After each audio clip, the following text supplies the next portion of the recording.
Oke, baiklah. Pada kali ini saya akan mencontohkan untuk proses pembentukan geometri pahat bubut rata. Nah, di sini yang akan saya buat ya pahat bubut rata dengan jenis pahat bubut kanan. Oke, ini SS-nya sudah saya sediakan ukuran setengah kali setengah kali 4 in ya. Nah, ya seperti yang telah kita ketahui, untuk pahat bubut rata memiliki 3 basis sudut, yaitu sudut cutting, sudut track, dan sudut clearance. Nah, yang pertama kita buat di sini ialah sudut cutting dulu. Nah, di sini kita bisa gunakan sebelah kiri atau sebelah kanan.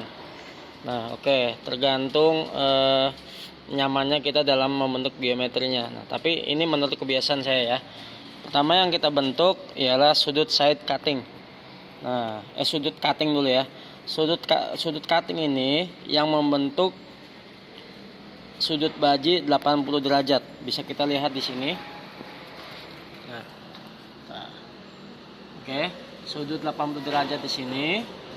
Nah, ini dibentuk oleh front cutting dan side cutting. Oke. Sekarang kita bentuk sudut front cutting dulu ya. Sudut front cutting dulu dan side cutting. Sudut front cutting ini sekitar 10 derajat. Dan untuk side cuttingnya sekitar 5 derajat. Nah, sebetulnya untuk side cutting ini kalau kita lihat di sini ini agak miring ya. Ada beberapa pilihan, ini bisa dibuat lurus saja atau bisa dibuat miring. Untuk kali ini saya akan coba untuk side cuttingnya saya bikin lurus saja, tidak miring ya. Yang front cutting kita buat sekitar 10 derajat. Oke, kita hidupkan dulu. Oke. Perhatikan gestur tangannya ya. Nah, ini kalau cara saya beri tangan sebagai landasan, jadi tidak langsung pahat seperti ini karena ditakutkan tidak stabil. Cuma Pak perlu diwaspadai ya, tangan ini begitu dekat dengan wheel, dan pastikan juga ini jarak clearance antara batu gerina dengan landasan ini kurang dari 1 cm. Oke, kita mulai untuk membuat side cutting, untuk membuat front cutting ya. Nah, posisinya kalau kita lihat, ini bahan awal dia kan sudah miring ya, miring ke arah bawah. Maka kita pastikan ini bagian bawah dan ini bagian atas. Oke, nah seperti ini. Siapkan tangan sebagai landasan dan tempatkan di atasnya.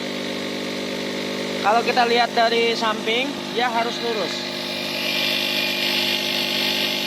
Ya, harus lurus ya, jangan miring ke atas atau apalagi ke bawah, lurus saja. Oke. Kemudian sebelum mulai pemakaran, ini kita miringkan sekitar 10 derajat segini, kita miringkan segini untuk membentuk front cutting. Jadi nantinya ada kemiringan. Jadi kalau tidak dimiringkan nanti akan menjadi lurus ya, tidak ada sudutnya. Jadi harus agak dimiringkan ke samping. Tapi ini tetap, kalau kita lihat dari samping, ini tetap posisinya tetap harus lurus gitu. Oke. Nah, tempelkan pada 2 jari yang di bawah dan jepit dengan ujung ibu jari. Maaf kalau ibu jari saya agak jelek ya. Nah, oke, tempelkan. Nah, ini agak miring ya. Tuh, ini yang kena bagian belakangnya dulu. Nah, tempelkan sedikit, kemudian goyang ke samping. Nah, jadi jangan dinaik turunkan, cukup dorong saja ke depan sambil goyang ke samping.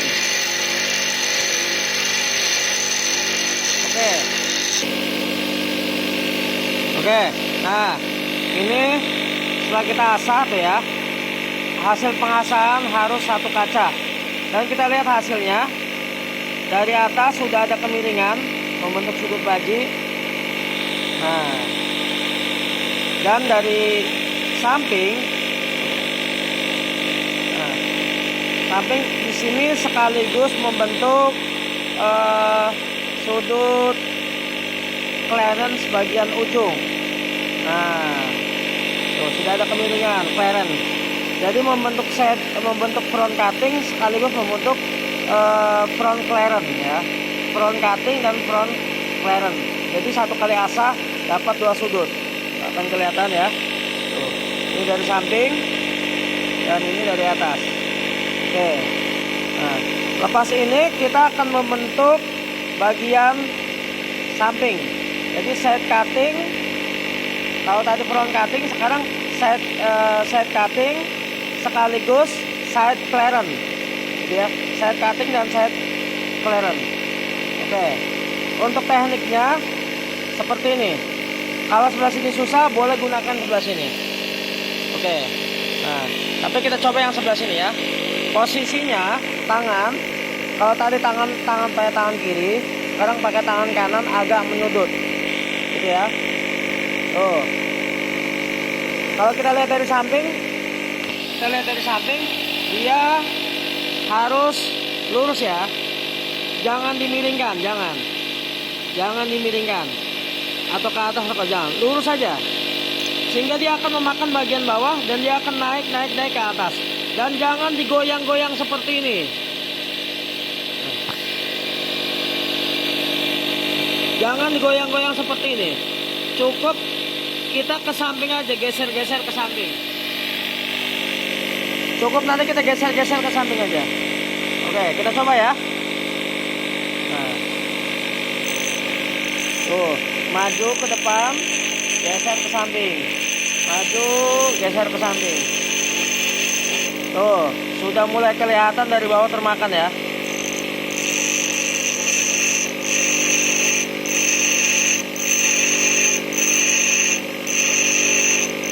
Ini cukup majukan saja, majukan, goyang perlahan ya. Hati-hati jangan sampai saat cuttingnya atau sisi potong bagian atasnya ini sampai ada cekungan, terlalu terasah. Nah ini hampir ya, tapi dia belum sejajar sisinya.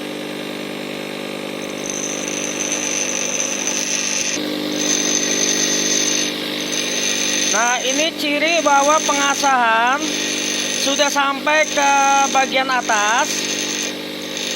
Tandanya pada bagian sisi atas sudah ada butiran-butiran api. Tandanya sudah sampai atas.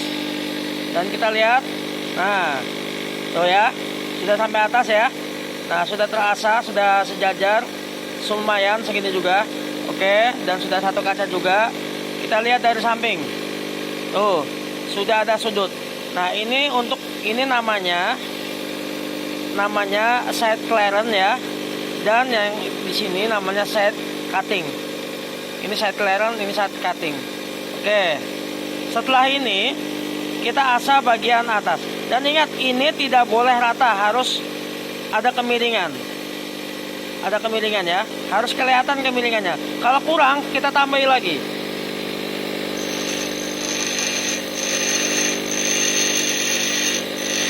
Tuh, sampai ada butiran-butiran api. Tuh ya, harus kelihatan kemiringannya. Oke, setelah side cutting dan side clearance, sekarang kita bentuk rack angle-nya atau sudut pembuang tatal yang sebelah sini. Nah, kalau tadi posisinya gini, sekarang kita posisinya, nah kebalikannya. Kalau tadi di sini, kalau tadi gini ya, pakai tangan kanan. Sekarang kita pakai tangan kiri, tapi posisinya bukan lurus, tapi agak nyudut, agak menyudut. Nah, posisinya seperti ini. Tuh, oke, bisa di zoom sedikit. Nah, dan ini harus tetap lurus. Bisa lihat dari samping sebelah sini. Ya, tuh. Oke, dari atas lagi. Tekniknya sama, hanya tinggal dorong ke depan dan goyang. Kita sedang dalam proses membentuk rack angle atau sudut tatal. Sudut tatal itu ada dua. Ada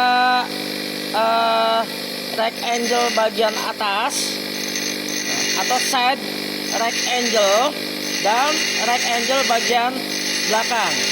Nah, nanti akan saya perlihatkan mana rack angle bagian atas, nah, atau bagian side rack angle.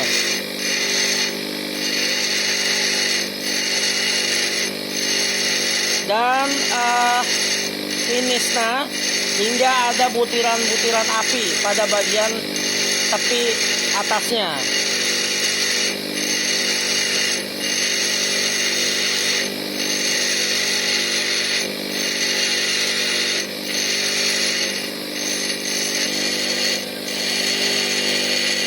Oh, sudah ada butiran-butiran api ya.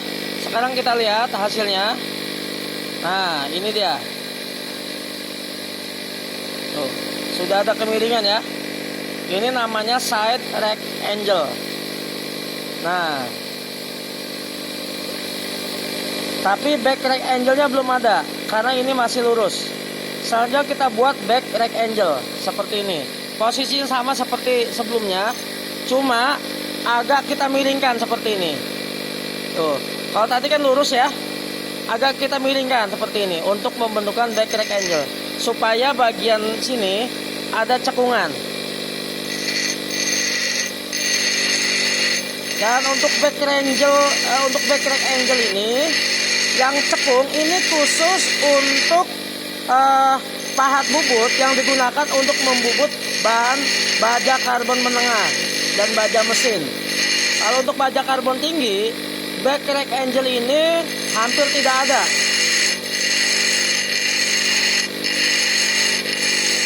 Bahkan sudutnya cenderung bukan cekung, tapi sudut tumpul.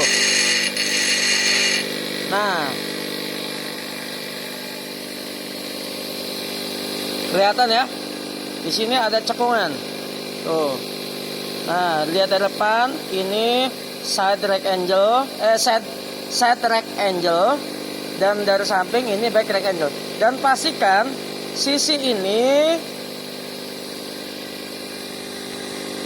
Oke, fokusnya masih belum dapat nih ya. Nah, pastikan sisi ini tidak boleh menurun ya, tidak boleh seperti ini. Harus lurus atau bahkan seperti ini. Ini khusus untuk pahat untuk membubut bahan baja karbon menengah ya. Tuh. Jadi kalau kalian menemui pahat ini agak menurun, berarti pahatnya bisa dipastikan itu tidak enak untuk dipakai. Oke ya. Mungkin seperti itu tutorialnya. Dan apabila Anda menginginkan ini set cuttingnya dibuat miring 5 derajat, boleh. Itu biasanya digunakan untuk membubut dengan kedalaman yang besar, atau membubut atau pahat kasar ya, atau pahat roughing. Kalau ini kita gunakan sebagai pahat rata untuk membubut dengan ketebalan di bawah 2 mili. Oke. Kurang lebih seperti itu tutorialnya. Terima kasih.